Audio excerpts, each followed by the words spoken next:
Na vzdelávacom portáli Planéta vedomostí sú vzdelávacie materiály predpripravené vo forme žiackych a učiteľských lekcií. Prostredníctvom tohto inštruktážneho videa vám predstavíme vybranú žiackú lekciu. Štruktúra a funkcionalita žiackej lekcie je podobná aj v ďalších predmetoch. Prístup k jednotlivým štúdijným jednotkám lekcie je možný priamo z obsahu lekcie, ktorý sa nachádza na prvej strane, ako aj prostredníctvom navigačného panela alebo navigačných šípok. Sprievodca lekciou informuje o štúdijných cieľoch lekcie. Úvod zvyčajne pozostáva z výkladového textu s doplňujúcim ozvučeným videom alebo animáciou.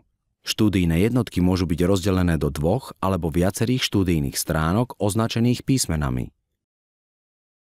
Animácie sú často použité aj ako úvod k riešeniu určitého cvičenia.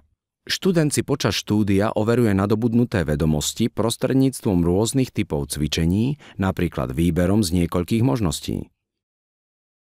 Jednotlivé štúdijné stránky obsahujú štúdijné texty, definície zo slovníka, ozvučené animácie k dôležitým témam a pojmom,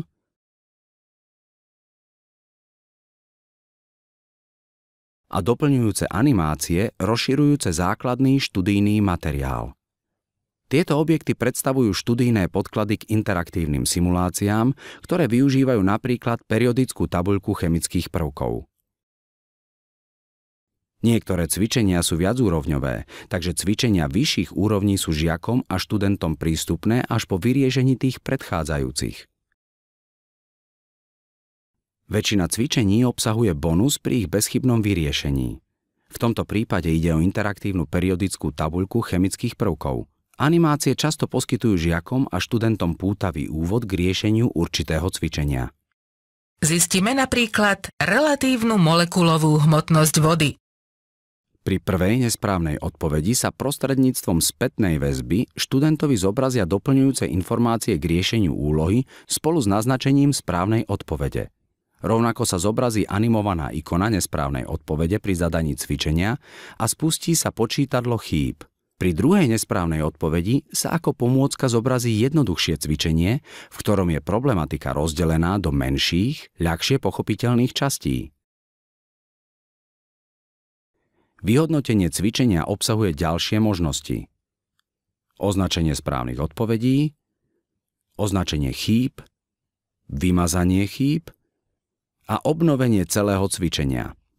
Možnosť ukázať správne odpovede môžu využiť najmä žiaci a študenti, ktorým dané cvičenie robilo značné problémy. Použitie tejto pomôcky je monitorované a zaznamenávané programom.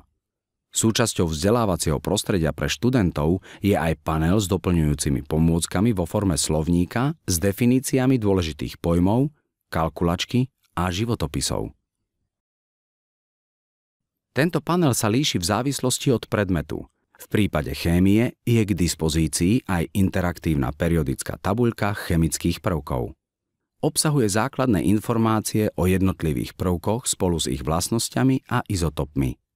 Periodická tabuľka chemických prvkov zobrazuje aj ich triedenie na kovy, polokovy a nekovy. Triedenie prvkov je možné aj pri súčasnom zadaní viacerých kritérií. Kliknutím na konkrétny prvok sa zobrazia ďalšie informácie o jeho výskyte a získavaní.